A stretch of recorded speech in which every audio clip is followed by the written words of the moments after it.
you would think with all this information and knowledge that I've got that I would feel empowered and better off, but instead I really feel... Well, if we thought that, then we wouldn't have written that book, and then that book, and then that book, and then that book, and then that book. Are you upset with yourself at not getting it the first crack out of the box? Yeah. I feel like with all this knowledge that I've gathered, that I would feel more empowered and better off, but instead I feel really overwhelmed and overthink everything. And I have a lot of stress and anxiety a lot of the time because I worry about the negative thoughts and beliefs and feelings that I have surrounding the things that I want in life. And I worry that because of this, it's keeping me from getting them. I have so many dreams and things that I want to experience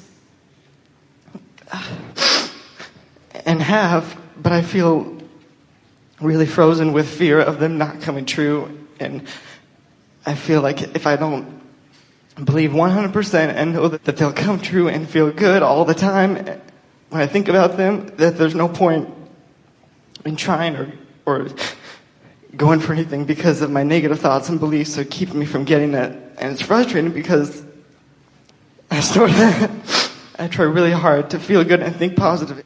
I feel like there's always that voice inside me that's determined to keep me from being happy, that voice that's constantly comparing me to other people and doubting and worrying and criticizing and overthinking everything that I do and think. And I want so bad to just relax.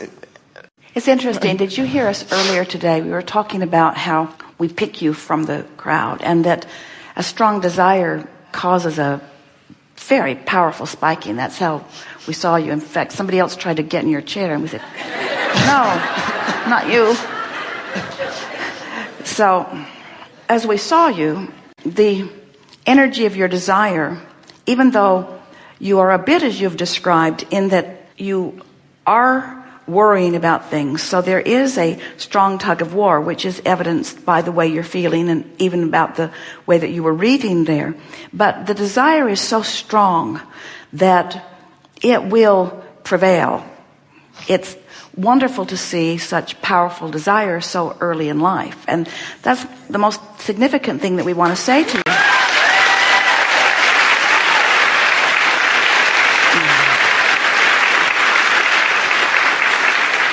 Is that you hit the ground running coming in. In other words, you came with powerful, powerful desire. Now, as you listen to us for a little while through the books or the recordings or even in this gathering today, you're going to remember or reawaken to something that you already know, that when you've got strong desire and you're not going along with it, that desire is really uncomfortable.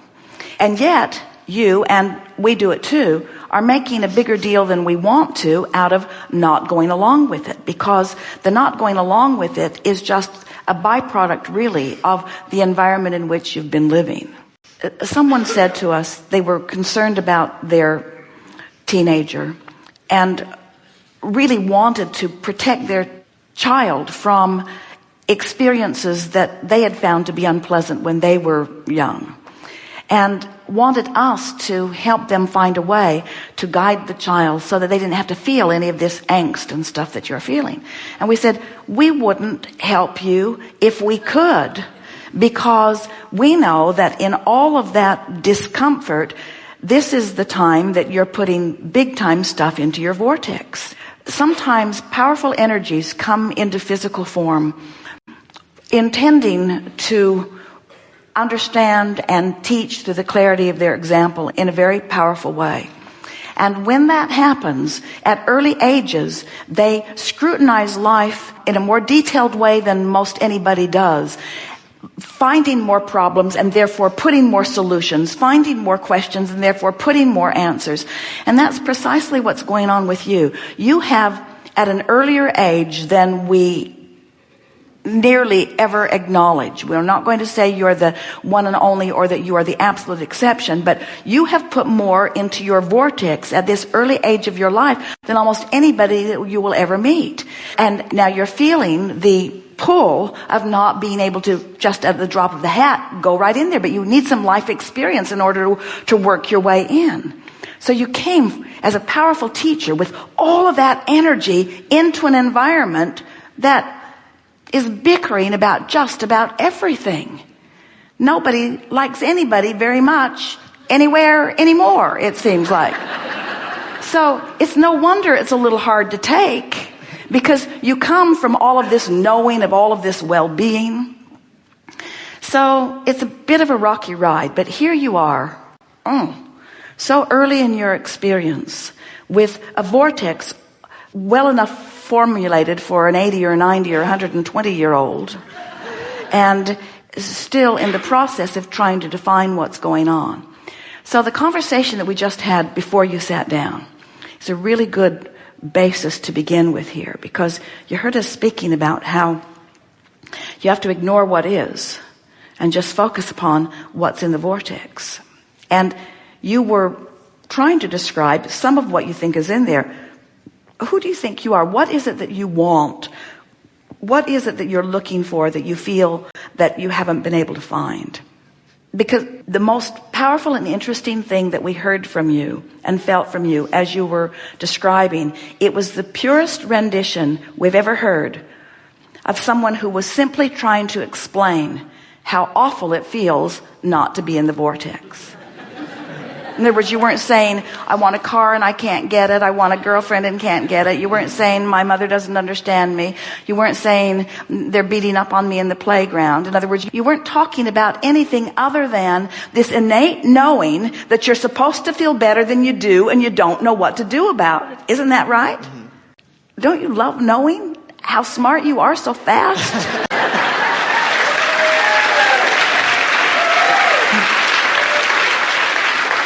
Because these old guys, because almost everyone else, by the time we meet most people, they've settled in to wanting something other than alignment. And so we have to start way. We just have to deconstruct everything that they've ever thought about everything to get them to understand. And you heard us just say the last thing just now to this mother. We said, now here is the test. Why do you want to get into the vortex? Do you want to get into the vortex in order to fix a relationship or to get something that you don't have? Or do you want to get into the vortex because that's who you are and that's where you belong? And that's what you came here to say. In other words, I want to be in the vortex because I know I'm supposed to feel good. I'm supposed to feel proud of me and proud of others. I'm supposed to feel good. Life is supposed to be fun. I'm sure. I remember it so deeply in every fiber of my being. Life is supposed to feel fun, and it isn't feeling fun. Something's off. Something's wrong. And all it is that you and almost everybody else you know, you just caught it earlier, so it'll be way easier for you. Because most everybody else felt it and then accepted, well, life isn't supposed to be fun. And that is the saddest story of all. Because when they accept that it isn't supposed to be fun and they acquiesce to the way that it is, they deprive themselves of the fullness of that which you are determined not to deprive yourself of.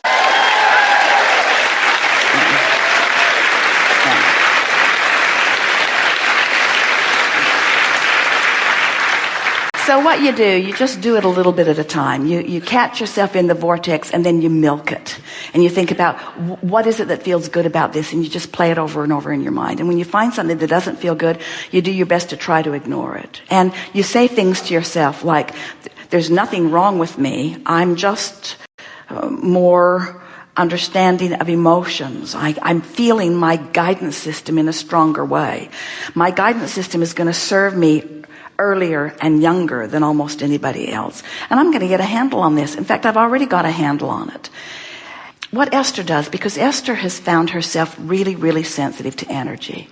And like you, when she thinks about something, even if it's something that is a reality that normally she might think she needs to do something about, it's painful to focus upon it.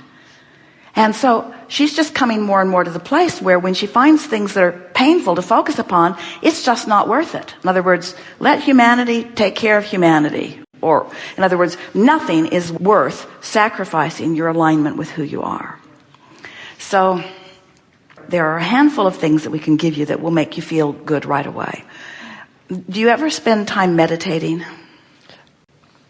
Yeah, so sometimes I try. It's kind of hard to not think about stuff for me a little bit. If you meditate before you're thinking about stuff, it's easier. Yeah. Because once stuff gets started, it's hard to not think about it. Right, yeah. So if you meditate earlier in the day, before anything gets a head start, and a good way to do it is focus upon some sound like a condenser in an air conditioner or a fan or some white noise, or turn your radio on between stations and listen to the static, or something that has a sort of consistent sound that you can listen to that will distract you.